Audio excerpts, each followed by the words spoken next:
हम लोगों ने स्वर और स्वर के प्रकार, ये सब चीज हमने पढ़ा था, परिभाषा और उसकी प्रकार के बाद हमको जानना है व्यंजन और व्यंजन के प्रकार। ठीक है, इसके बाद हम लोग कुछ नवीन विकसित ध्वनियों के बारे में पढ़ेंगे, तो वो तो पढ़ना ही है, पर अभी हमको व्यंजन पढ़ना है। उम्मीद करते हैं कि ये समाप्त हो जाएगा, पर अगर बच जाएगा तो हम लोग अगले क्लास में इसको कर लेंगे। ठीक है, कंप्लीट। अभी हम लोग को क्या टॉपिक है, व्यंजन और व्यंजन के प्रकार। ये तो नहीं समाप्त हो गया है ना, तो व्यंजन और व्यंजन के प्रकार देखते हैं। व्यंजन, ठीक है, व्यंजन क्या है, इसकी अगर परिभाषा की बात करें तो हम क्या कर सकते हैं, और इसकी संख्या की बात करें तो इसको हम क्या कह सकते हैं। तो सबसे पहले तो आपको ही बताना है कि व्यंजन क्या होता है। तो फर्स्ट क्लास में हम लोगों ने बताया था कि व्यंजन वह है जो स्वरों की सहायता से बोली जाती है या बोला जाता है ना, और व्यंजन जो है वो परितंत्र होते हैं। वैसा हिंदी वर्णमाला का वर्ण जो स्वरों की सहायता से बोली या लिखी जाती है, उच्चारित की जाती है, तो हम उसको क्या बोलते हैं, व्यंजन। दूसरा परिभाषा, जो परितंत्र होता है, या ये भी हम बोल सकते हैं जो स्वर का गुलाम होता है, स्वर के सहायता के बिना उसका काम चल ही नहीं सकता।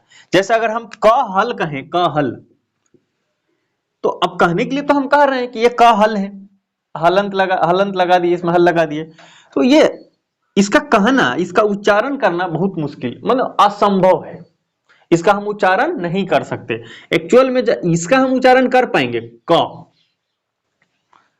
में हल लगा दिए, इसका उच्चारण हम नहीं कर पाएंगे। बहुत लोग कहेंगे क, जल्दी से बोल देना, पर लास्ट में आ ही जाएगा। अगर आपने कुछ भी बोला व्यंजन का, तो अ उसमें आ ही जाएगा, और अ के सहयोग के बिना उसका उच्चारण हो ही नहीं पाएगा। ठीक है, तो हम इसका उच्चारण कर नहीं सकते, इसका उच्चारण हम कर सकते हैं, और इसका उच्चारण हम कर रहे हैं, लेकिन इसमें क्या शामिल हो गया है, इसमें स्वर शामिल हो गया है। तो व्यंजन वह है जो हमेशा किसके सहयोग से बोला जाएगा, स्वर की सहायता से बोला जाएगा। अब ध्यान से सुनना, बहुत इंपॉर्टेंट। अब इसको आप व्यंजन बोलोगे कि इसको बोलोगे, व्यंजन वह है जो स्वर की सहायता से बोला जाता है, खुद नहीं बोल पाएंगे हम व्यंजन को, हम खुद उसका वो अपने आप में उच्चारण हो ही नहीं पाएगा, वो किसके सहयोग से बोला जाएगा, स्वर की सहायता से। तो देखना ध्यान से, व्यंजन वह है, यह है जो स्वर की सहायता से बोला जाएगा। एक्चुअल में ये तो स्वर, इसको व्यंजन हम कर रहे हैं, लेकिन ये स्वर सहित व्यंजन है, और इसको हम अक्षर भी कहेंगे। आपको बताया था ना, स्वर सहित व्यंजन जो होते हैं वो क्या होते हैं, अक्षर होते हैं। तो यह अक्षर है, इसको हम स्वर वर्ण नहीं कह सकते। स्वर वर्ण कौन है, ये है, क में हल लगाए हैं तब। क्यों, क्योंकि क में हल लगाए हैं ना, इसको हम बोल ही नहीं सकते। बोलना होगा तो किसकी जरूरत पड़ेगी, स्वरों की। फिलहाल इसको बोलने के लिए अगर ये बोलना चाहें तो हमको क्या चाहिए, और चाहिए। और अगर ऐसा दिया है और हम बोलना चाहते हैं कि, तो हमको इसमें क्या करना पड़ेगा, बड़ाई की छोटी, बड़ाई। तो क हल में बड़ाई जब हम ऐड करेंगे, मतलब जोड़ेंगे, तब हम की कह पाएंगे। तो ये जो क हल है, ये क्या है, व्यंजन है। ये क्या है, व्यंजन है। ये व्यंजन है जो बोला जा रहा है किसके सहयोग से, ई के सहयोग से। क्या बोला जा रहा है, की बोला जा रहा है। तो व्यंजन वह है, व्यंजन वह है, व्यंजन वह है, व्यंजन ये है, यह व्यंजन नहीं है, यह व्यंजन नहीं है, व्यंजन ये है, क हल, ख हल, च हल। तो अगर आपको ये ग हल लगा दिया गया है तो ये व्यंजन है, केवल ग है तो क्या है, ये अक्षर है। ठीक है, तो व्यंजन वह है जो हमेशा किसके सहयोग से बोला जाएगा, स्वरों की सहायता से बोला जाएगा। ये जो व्यंजन होते हैं वो स्वर का गुलाम होते हैं, स्वर नहीं आएगा तो उनका काम कुछ नहीं चल पाएगा, यहां तक कि पढ़े भी नहीं जाएंगे, बोले भी नहीं जाएंगे। ठीक है, तो हमेशा आपको ध्यान रखना है कि व्यंजन वह है जो स्वरों की सहायता से बोला या लिखा जाता है।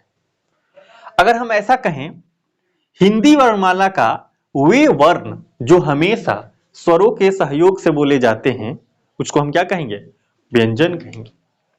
अगर इनकी संख्या पे बात किया जाए, परिभाषा तो लिख दोगे ना, अच्छा एक बार लिख ही लेते हैं। हिंदी वर्णमाला का हिंदी वर्णमाला। ऐसा नहीं कि अंग्रेजी वर्णमाला में चल जाओ, रोमन वाला में वह नहीं जाना है। हिंदी वर्णमाला के वे वर्ण जो स्वरों के सहयोग से उच्चरित होता है या बोले जाते हैं, है ना, उच्चरित होते हैं। तो हिंदी वर्णमाला के वे वर्ण जो स्वरों के सहयोग से बोले जाते हैं या फिर इसको क्या कहेंगे, उच्चरित होते हैं, उनको क्या कहेंगे, व्यंजन कहेंगे। इनकी संख्या कितनी है, इनकी संख्या ऐसे तो इनकी संख्या 39 है। अगर पूछा जाए मूल कितने, तो मूल कितने होते हैं, 33। मूल कितने होते हैं, 33। और इसीलिए आपको बताया गया था स्वर में मूल कितने हैं, 11। अकुल भी एक हरी चल रहा है 11 ही, क्योंकि अंगह और अह को हम अयोगवाह कह रहे हैं। तो यहां अगर मूल की केवल बात करें तो मूल 11 हो गया और इसमें मूल कितना हो गए।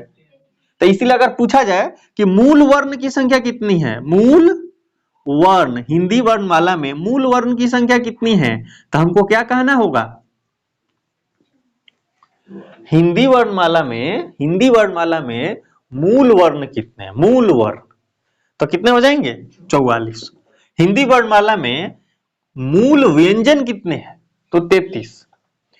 और कुल व्यंजन कितने हैं, तो 39। अब इसमें हम ब्रैकेट में ये लिख सकते हैं कि 25 को होते हैं स्पर्शी व्यंजन। 25 को कितना होते, कौन होते हैं, स्पर्शी व्यंजन। 25 को कौन हो गए, स्पर्शी व्यंजन। स्पर्शी व्यंजन कौन है, कवर्ग, चवर्ग, टवर्ग, वो हम देखेंगे। तो स्पर्शी व्यंजन हो गए। और 4 को होते हैं अंतस्थ व्यंजन, अंतस्थ व्यंजन, ठीक है। 4 होते हैं उष्ण कि उष्ण व्यंजन। और बताओ कितना हो गया टोटल, 25 और 9, हाँ 25 8 कितने होते हैं, 34 होते हैं। और उसके बाद और क्या क्या बच रहा है, बोलो जल्दी बोलो। 4 होते हैं संयुक्त व्यंजन, संयुक्त, ठीक है। 4 कितने होते हैं, संयुक्त व्यंजन। और आपको ध्यान रखना है इसमें 2 होते हैं द्विगुण व्यंजन या उत्क्षिप्त व्यंजन, उत्क्षिप्त व्यंजन, इसको जानेंगे लेकिन अभी नंबरिंग पर तो ध्यान रखना पड़ेगा ना। अगर हम 25 पूरा के पूरा कहें तो कितने हो गए, 25 कौन कौन होते हैं, 25 कौन होते हैं, 25 होते हैं स्पर्शी व्यंजन, इसको वर्गीय व्यंजन भी बोलते हैं, ठीक है। और उष्ण व्यंजन में ये बड़ा वाला ऊ रहता है, ठीक है, थोड़ा ध्यान रखना है। कौन सा ऊ है, बड़ा ऊ है, तो ये नहीं रहा, कभी कभी इसको कुछ हो जाता है, हाँ ये हो गया उष्ण व्यंजन। तो व्यंजन 39 है, 25 स्पर्शी व्यंजन, 4 अंतस्थ व्यंजन, 4 उष्ण व्यंजन और 4 संयुक्त व्यंजन और फिर 2 उत्क्षिप्त व्यंजन। इसका और भी नाम है। तो 2 उत्क्षिप्त व्यंजन है ना, ये 2 जो है ना नवीन विकसित वर्ण है, व्यंजन है, नवीन विकसित व्यंजन, हिंदी में नवीन विकसित व्यंजन है। और ये कौन है दोनों, ये वाला है,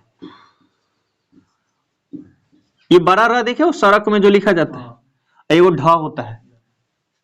तो ये जो दोनों हैं ये हिंदी के नवीन विकसित व्यंजन है, ये संस्कृत में नहीं है। इसलिए दोनों जहां मिल जाएं हम उनको तत्सम शब्द नहीं बोल सकते।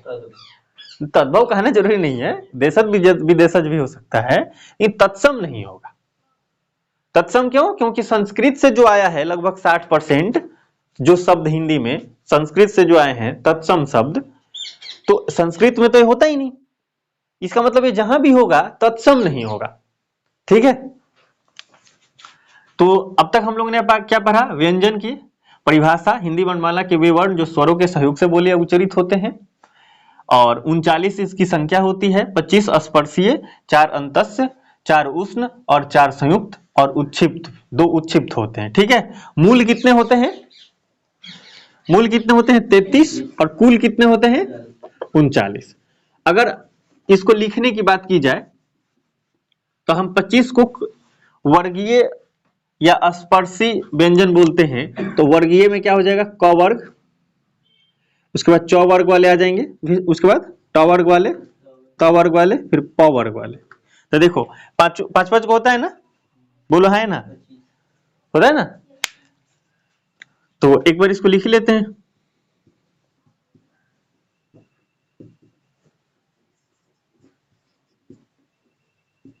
और फिर क्या होते हैं, य ठ, उसके बाद अण है।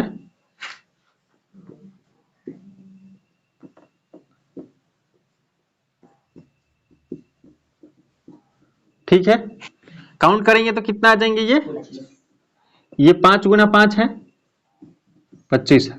अच्छा ऐसा सोचो कि इधर से भी 5 इधर से भी 5, तो क्या उसको वर्गीय बोलते हैं? वर्ग उसी को बोलते हैं ना, आमने सामने की भुजा बराबर हो। तो अब 25 गुना 25 है, तो इसलिए हम इसको क्या बोलते हैं, वर्गीय व्यंजन। ठीक है, क्या बोलते हैं, वर्गीय व्यंजन। और ये वर्गीय व्यंजन है ना, जब ये बाहर निकलते हैं शरीर से, मतलब जब ये बाहर निकलते हैं तो मुख के किसी न किसी भाग को स्पर्श करते हुए बाहर निकलते हैं। जैसे कवर्ग जो है वो कंठ से बोला जाता है। ठीक है, तो किसी न किसी भाग को क्या करेंगे, स्पर्श करते हुए बाहर निकलते हैं, तो इसलिए हम इसको क्या बोलते हैं, स्पर्शी व्यंजन। स्पर्शी के साथ साथ हम इसको स्पर्श व्यंजन भी बोल सकते हैं। है क्या, नहीं घर्षण नहीं कहेंगे। ठीक है, क्यों घर्षण, देखो स्पर्श करना और घर्षण करने में अंतर है। स्पर्श करना मतलब छू के बाहर निकल जाए, और घर्षण करने मतलब उष्मा उत्पन्न हो जाए, ऐसा घर्षण, तब उसको घर्षण प्रयोग करेंगे। तो घर्षण हमारे नीचे आएंगे, यरलवा में होते हैं। और देखो यहाँ पे उष्ण व्यंजन है ना, उष्ण, इतना घर्षण होगा कि उष्मा पैदा हो जाए, ऐसा गर्म हवा निकलेगी। क्या होगा, गर्म हवा निकलेगी। तो जब गर्म हवा निकलेगा तो हम उसको क्या कहेंगे, उष्ण व्यंजन। और वो 4 होते हैं, तालव्य, तो ये पूरा घर्षण होता है और गर्म हवा निकलता है। ठीक, तालव्य, मूर्धन्य, दंतिश और ह, ये 4 को हम बोलते हैं उष्ण व्यंजन। और ये बहुत ही घर्षण से बाहर निकलते हैं, हवा बाहर जो निकलता है वो गर्म निकलता है। फिजिक्स का प्रभाव थोड़ा ज्यादा पड़ गया है देखो, लेकिन माइनर सा इसमें अंतर है। फिजिक्स में इतना हम अंतर कर ही नहीं, बस छू के गया तो क्या सोचते हैं, थोड़ा सा भी तो घर्षण हुआ होगा ना, ऐसा सोच लेते हैं। वो बात सही है, वहां कोई दिक्कत नहीं। हम हिंदी अगर देख रहे हैं तो हमको क्या देखना है कि अगर छू के बाहर निकल रहा है तो इसको हम स्पर्शी कह रहे हैं। और अगर बहुत थोड़ा ज्यादा रगड़ हो, अब इतना रगड़ ना हो गया कि तालू और जीभ पूरा रगड़ा गया, उसमें धुआं निकलने, ऐसा नहीं रगड़ होगा, थोड़ा मोड़ा ही रगड़ होगा। ठीक है, इतना रगड़ होगा कि गर्म हवा निकलेगा। तालव्य जब हम बोलते हैं ना, ऐसा हम करेंगे तालव्य, तो गर्म हवा, ऐसा लगेगा कि हाँ गर्म है थोड़ा। क बोलते हैं, क गर्म नहीं आता। ठीक है, ऐसा कभी घर पे अकेला में प्रैक्टिस करना, नहीं तो घर पे ऐसे करोगे बच्चों के साथ तो सब मजाक रहने लगेंगे। ठीक है, तो इसको हम क्या क्या बोलेंगे, वर्गीय व्यंजन, स्पर्श व्यंजन। ठीक है, स्पर्श व्यंजन, कोई दिक्कत? इसका अगर परिभाषा करना होगा तो हम क्या कर सकते हैं, लिखेंगे वैसे व्यंजन, वैसे व्यंजन जो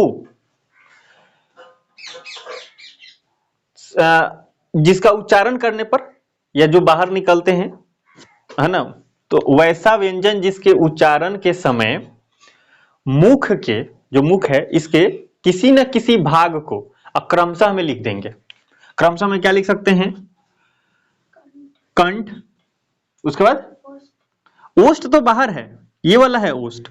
क्रमशः भी याद रखना, क्रमशः याद रखेंगे तो प्रॉब्लम नहीं होगी। ठीक है, तो सबसे पहले तो कंठ, आइए ओष्ठ जो है, प वाला ओष्ठ होता है, ये कौन सा होता है, दंत होता है, दंत, ये कौन है, ओष्ठ।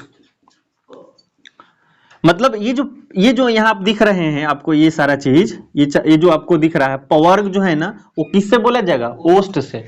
प का उच्चारण बिना ओष्ठ के सहयोग के आप कर ही नहीं पाओगे। और तवर्ग का उच्चारण करना तो क्या करना पड़ेगा, दंत, है ना, तो आपको ध्यान रखना है। तो ऐसे क्रमशः भी याद रखना है। ठीक है, तो वैसे वर्ण जिसका उच्चारण उच्चारण मुख के किसी भाग को स्पर्श करते हुए होता है। ठीक है, तो ये आपको ध्यान रखना है। अभी हम लोग इसका थी देख रहे हैं, परिभाषा प्रॉपर देखेंगे। तो ये हो गए 25। ठीक है, य, र, ल और व, फिर तालव स, उसके बाद मूर्धन स, ये वाला मूर्धन, फिर दंती स, फिर ह, उसके बाद क्या होता है पक्ष, त्र, ज्ञ, और यहीं पे हम रख देते हैं स्र। अब ध्यान देना है, ये जो चार चार का सेट बन रहा है, इन चारों को हम क्या कहेंगे? इन चारों को हम क्या कहेंगे? इन्हीं चारों को हम कहेंगे अंतस्थ व्यंजन। अंतस्थ व्यंजन। और इस चारों को हम क्या कहेंगे भाई? उष्ण व्यंजन। और इसको हम क्या बोलेंगे? संयुक्त व्यंजन। और आपको मैंने बताया बड़ा र और ये वाला ढ, इसको क्या बोलते हैं? नवीन विकसित व्यंजन, या फिर बोलेंगे उच्छित, उच्छित, या इसको बोलते हैं द्विगुण। क्या बोलते हैं? द्विगुण व्यंजन। द्विगुण व्यंजन कहो। द्विगुण उसमें भी थे, अयोगवाह जो थे वो भी द्विगुण है, यहां भी द्विगुण है। ऑप्शन देख के टिक करना है। तो ये कौन सा है? ये नया है, हिंदी में इसका विकास हुआ है, तो नवीन विकसित व्यंजन है। इसको रखा कहां गया है? व्यंजन के साथ, तो इसलिए नवीन विकसित व्यंजन है। इसका नाम ध्यान रखना है। इसको क्या हम कह सकते हैं? तल बिंदु वाले व्यंजन। क्या कह सकते हैं? तल बिंदु वाले व्यंजन। ये जो तल है नीचे, इसमें क्या है? बिंदु है, तो तल बिंदु वाले व्यंजन। तल बिंदु वाले व्यंजन, नवीन विकसित व्यंजन। नवीन विकसित ध्वनिया नहीं कहना है, ध्वनिया होगा फिर प्रॉब्लम हो जाएगा, आगे हमको जानना है। अभी व्यंजन के साथ इसको रखना है। तो जब हम कहेंगे नवीन विकसित व्यंजन, तो ये होगा दो। ध्वनिया कहेंगे फिर चेंज हो जाएगा, है ना। वो फजल गजल में जो देखते हो नीचे नुक्ता लगाते हैं, वो सब नवीन विकसित ध्वनिया है। तो उसकी बात हम बाद में करेंगे। अभी हम लोग क्या बात करें? नवीन विकसित व्यंजन। तो व्यंजन जो है ये दो है। उसके बाद तल बिंदु वाले व्यंजन, इसी को कहते हैं। द्विगुण व्यंजन, इसी को कहते हैं। उत्क्षिप्त व्यंजन, इसी को कहते हैं। और उत्क्षिप्त का अर्थ होता है छूटा हुआ, जो बहुत दिन से छूट गया था, पता नहीं चल रहा था किसको कहां रखें, है ना। तो उत्क्षिप्त का क्या मतलब होता है? छूटा हुआ, छूटा हुआ। ठीक है, इसको ध्यान रखना। उत्क्षिप्त का अर्थ क्या है? छूटा हुआ। लिख दी, छूटा हुआ। उत्क्षिप्त का क्या अर्थ है? छूटा हुआ। तो इतना आपको थोड़ा ध्यान रखना है। अब अभी हमने आपको बता दिया है, ये तालव, समूर्धन, सदंश और ह, इसको क्या बोलते हैं? उष्ण व्यंजन। क्यों बोलते हैं इसको? क्योंकि इसके उच्चारण जब हम करते हैं तो घर्षण होता है। और ध्यान रखना है, घर्षण कहां कहां होगा? क्रमशः। इसके उच्चारण में तालु से उच्चारण होता है, इसलिए इसको बोलते हैं तालव श। मूर्धन स, मूर्धा में घर्षण होगा। उसके बाद दंती स, दांत के साथ घर्षण होगा। और ह जो है वो कंठ में होता है, स्वर यंत्र यहां पे होता है कंठ में, तो हम उसको स्वर यंत्र में घर्षण बोलेंगे। और अगर कहा जाए कंठीय वर्ण कौन है? कंठीय ये वाला होता है। स्वर यंत्री वर्ण कौन है? यही है, ह। और कक्षात्रज्ञ, इसको हम क्या बोलते हैं? संयुक्त व्यंजन बोलते हैं। ठीक है। और उत्क्षिप्त का क्या अर्थ है? छूटा हुआ। और इनका विकास नया है। अब इसमें नवीन विकसित वर्ण में हम नवीन विकसित ध्वनि, नवीन विकसित व्यंजन, नवीन विकसित व्यंजन, नवीन विकसित व्यंजन में हम लिख सकते हैं बड़ा र और ढ को नवीन विकसित व्यंजन की संज्ञा दी गई है। इन्हें उत्क्षिप्त व्यंजन भी कहते हैं। जो जो नाम है इसका ध्यान रखना है। इसका उच्चारण कहां से होता है? उच्चारण मूर्धा से होता है, ये ध्यान रखना है। ये दोनों का उच्चारण कहां से होता है? मूर्धा से, मूर्धा से होता है। उच्चारण स्थान क्या है? मूर्धा। हालांकि सारा का उच्चारण स्थान हम लोग पढ़ेंगे। इसका कहां से उच्चारण होता है? कंठ से, है ना। इसका उच्चारण कहां से होता है? कंठ से। देखो, एक कोई व्यक्ति हो, उसका मान लो कि ये शरीर है, थोड़ा सा गलती हो गई तो मान लेते ये नाक है ना उसका। उसके बाद क्या हो गया? ऐसा ऐसा सोच लो थोड़ा सा।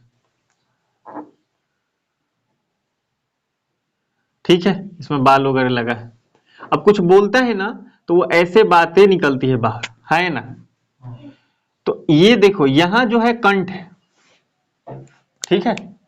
तो अब इसमें नीचे से जाना है और इधर इधर चलना है। तो एक कंठ हो गया, ठीक है। कंठ के बाद क्या आता है?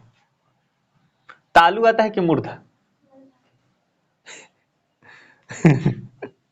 बताओ, कंठ के बाद क्या आएगा? तो हैं, बोलो जल्दी। तालु है। तालु के बाद क्या आएगा? मूर्धा। मूर्धा, मूर्धा के बाद बोलो दांत आएगा कि नहीं? दांते के बाद तो ओठ है। देखो पहले दांत है, दांत है पहले, पहले दांत है, दांत के बाद ओठ, तो ओष्ठ। अब ध्यान से देखना, इसमें नीचे से ऐसे चलना है, ठीक है। हमने ऐसा बनाया है यहां पर। अब पहले कहा कंठ, फिर क्या कहा? तालु, फिर मूर्धा, फिर दंत और फिर ओष्ठ। इसके ऊपर होता है नाक, तो नासिका। तो एक नंबर में ये है। तो कंठ का जो भी उच्चारण होगा वो कहां से होता है? यहां से, कंठ से, है ना। यहां कंठ, इसको लिख देते हैं कंठ, ठीक है। और च वर्ग का जो भी उच्चारण होगा वो तालु से होगा। ट वर्ग का जो भी होगा उसको क्या बोलेंगे? मूर्धा से होगा। और त वर्ग का जो भी होगा वो दंत से होगा। और ओष्ठ, ओष्ठ का उच्चारण, ओष्ठ से किसका उच्चारण करते हैं? प वर्ग वाले के। तो ये 25 को ध्यान रखना है। अब इसमें आपसे मान लो पूछ देगा कि ज का उच्चारण स्थान है, 4 को ऑप्शन दे दिए, 25 क्वेश्चन ही बन जाएंगे, है ना। कम से कम 25 बन जाएंगे फटाफट। तो अब ये उच्चारण स्थान ध्यान रखना है, इसका उच्चारण स्थान ध्यान रखना है, इसका तो आप देख ही रहे हो। उच्चारण स्थान एक हम प्रॉपर पढ़ेंगे कि अ का उच्चारण, आ का, ओ का, क्या किसका किससे होता है, वो तो एक चीज हमको देखना ही है। पर अभी आपको थोड़ा मोटे तौर पे आपको ध्यान रखने, ठीक है। तो थोड़ा नोट कर लो इसको।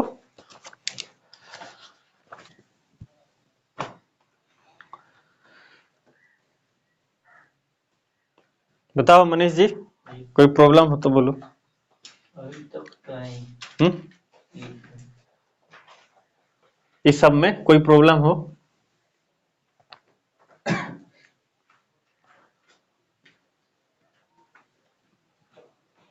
वो वाला नहीं, अंतस्थ मतलब क्या है? अंतस्थ मतलब य और ल व, इसको बोलते हैं अंतस्थ। इसका भी उच्चारण स्थान? उच्चारण स्थान हम एक साथ पढ़ेंगे, अभी इसमें बहुत हौच पौच हो जाएगा, अभी हम बांट रहे हैं, ठीक है। किसको क्या बोलते हैं इतना ही ध्यान रखो। इसके तुरंत बाद वो हम लोग देखेंगे, हो सकता है कल वाला क्लास में देखेंगे किसका उच्चारण क्या है। कुछ का मैंने बता दिया ताकि पता रहे। हो गया।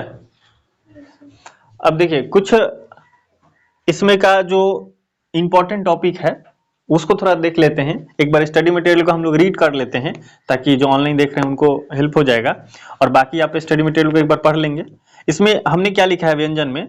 जिनका उच्चारण स्वरों की सहायता से होता है, ये तो हम लोगों ने पहले लिख लिया है, तो इसमें तो कोई दिक्कत नहीं है। 39 हमने इसका अगर देखा है तो इसमें कंप्लीट ये रख दिया है। उसके बाद आपको क्या करना है, इस सबको हम क्या बोलते हैं? कवर्ग बोलते हैं, चवर्ग बोलते हैं, टवर्ग, तवर्ग, ये पवर्ग, ठीक है। और ऐसा अगर सोचेंगे ऐसा तो हमको क्या बोलते हैं? इसको पंचमाक्षर बोलते हैं, ध्यान रखना है, पहले से आपको पता है पंचमाक्षर। इसको क्या बोलते हैं? देखो ये प्रथम वर्ण है, द्वितीय वर्ण है, तृतीय वर्ण है, चतुर्थ वर्ण है, ये पंचमाक्षर है, 5वां अक्षर, ठीक है। उसके बाद और क्या लिखा गया इसमें? वर्गीय। वर्गीय तो पता ही है, वर्गीय हो गया, स्पर्शी हो गया, स्पर्श व्यंजन होते। इसका परिभाषा कैसे लिखा गया है? वैसा वर्ण जिसके उच्चारण में मुख से निकलने वाली वायु मुख के किसी भाग, ब्रैकेट है, कंठ, तालु, मूर्धा, दंत, ओष्ठ को स्पर्श करते हुए बाहर निकलती है, जिसे स्पर्श व्यंजन कहते हैं। इनकी संख्या 25 है, जिन्हें 5 वर्गों में बांटा गया है। प्रत्येक वर्ग का नाम उनके प्रथम वर्ण के नाम के आधार पर रखा गया है। सिंपल सी बात है। स्पर्श करते हुए बाहर निकल रहा है तो इसमें ध्यान रखना है, ये वाला थोड़ा ट्रिक है ना, कि बाहर निकलेगा तो क्या स्पर्श करते हुए बाहर निकलेगा, तो क्रमशः भी लगा सकते हैं, कंठ, तालु, मूर्धा, दंत, ओष्ठ। कंठ, तालु, मूर्धा, दंत, ओष्ठ, ये याद होना चाहिए। और जैसे कंठ आया तो इधर से हम जा रहे हैं, और कवर्ग चवर्ग में इधर सोच लेना है कि कंठ में क आ जाएगा, तालु, चवर्ग का जो भी उच्चारण होगा वो तालु से होगा, तो टवर्ग का होगा जो मूर्धा से होगा, फिर दंत के लिए तवर्ग होंगे, अवोश के लिए पवर्ग होंगे, ये ध्यान रखना है, ठीक है। उष्ण व्यंजन में क्या है, जिसके उच्चारण में हवा मुख के किसी स्थान पर, और इसमें भी क्रमशः है, क्योंकि ये देखो तालु से निकलता है, ये क्या है मूर्धा से, फिर ये दंत से, और फिर ये कंठ से, स्वर यंत्र से निकलता है। तो इसलिए इसमें लिखा गया है कि जिसके उच्चारण में हवा मुख के किसी स्थान पर क्रमशः तालु, मूर्धा, दंत और स्वर यंत्र रगड़ खाकर निकले तथा ऊष्मा पैदा करती है, तो गर्म हवा निकलेगा कि नहीं, इसे संघर्षी व्यंजन भी कहते हैं। ये एक इंपॉर्टेंट पॉइंट मिला जो कि शायद छूट सकता था। उष्ण व्यंजन को हम लोग और क्या नाम दे रहे हैं, संघर्षी व्यंजन, संघर्षी व्यंजन है ना। उष्ण व्यंजन का और क्या नाम है, संघर्षी व्यंजन। संघर्षी क्यों कह रहे हैं, क्योंकि ये बहुत कठिन से आ रहा है, हाँ संघर्ष करते हुए आ रहा है ना, ऐसा भी सोचा जा सकता है। द्विगुण उच्छुत यानी उत्क्षिप्त व्यंजन जो है, द्विगुण कहो, उत्क्षिप्त कहो, छूटा हुआ, इसका अर्थ होता है तल बिंदु वाले व्यंजन, आपको पता ही है, जिनके उच्चारण में जिह्वा झटके से ऊपर नीचे होती है। ये परिभाषा थोड़ा ध्यान रखना है। ये जो दोनों हैं, जब हम बोलते हैं ना ढ, है ना, तो क्या होता है, जो जीभ है, जिह्वा जो है, वो झटके से ऊपर नीचे आती है इनके उच्चारण में, है ना। तो इसका परिभाषा क्या है, जिनके उच्चारण में जिह्वा झटके से ऊपर नीचे होती है, या जिनके उच्चारण में जीभ पहले ऊपर उठकर मूर्धा को स्पर्श करे और फिर झटके के साथ नीचे को आए, उत्क्षिप्त व्यंजन कहलाते हैं। तो ये आपको ध्यान रखना है। और सबसे इंपॉर्टेंट, ये कहां पे आएंगे इस वर्ड में, देखो तो ट, ठ, ड, ढ, यहां है ना। तो इसको, ये जो यहां पे हो रहा है, तो आपको ध्यान रखना, यहां बिंदु नहीं रहता है ना। तो यहां ये जो आपको दिख रहा है टवर्ग, इसमें इसके आसपास ये दिखता है, ये है ना, बिंदु केवल लगा देंगे तो हो जाएगा ढ। तो इसलिए हम क्या बोलते हैं, टवर्ग को बोलते हैं उत्क्षिप्त वर्ग, उत्क्षिप्त वर्ग। इस टवर्ग को क्या बोलेंगे, उत्क्षिप्त वर्ग, ठीक है। उसके बाद इसमें और है, यह हिंदी के नवीन विकसित व्यंजन है, यह संस्कृत भाषा में नहीं है, इसलिए जिस शब्द में रहेंगे वो तत्सम शब्द नहीं होगा, ये बात ध्यान रखना है। य और व को अर्ध स्वर कहते हैं, ध्यान दो, य और व, ये वाला और फिर ये वाला दोनों है ना, इसको क्या बोलते हैं, अर्ध स्वर, है ना। अर्ध स्वर की इनको संज्ञा प्राप्त है। स्वर और व्यंजन के बीच का स्थान इनको है। अंग और अह में स्वर और व्यंजन दोनों के गुण है, इसलिए इसको स्वर और व्यंजन के बीच की कड़ी कहते हैं। इसको द्विगुण भी बोलते हैं, ना ही ये स्वर है और ना ही ये व्यंजन है। कौन, अंगह और अंग और अंगह, अनुस्वार और विसर्ग के लिए प्रयोग किया गया है। इसके लिए शब्द क्या दे रहा है, स्वर और व्यंजन के बीच की कड़ी, ठीक है। एक और चीज याद क्या रखना है कि ल को बोलते हैं पार्श्विक वर्ण, पार्श्विक, ल को क्या बोलते हैं, पार्श्विक वर्ण। और र जो है, र को बोलते हैं प्रकंपित, और र को फिर बोलते हैं लुंठित वर्ण, क्योंकि र का उच्चारण हम करते हैं ना तो वो थोड़ा लुंठा जैसा हो जाता है, तो लुंठित वर्ण उसको बोलते हैं। और च वर्ग जो है उसको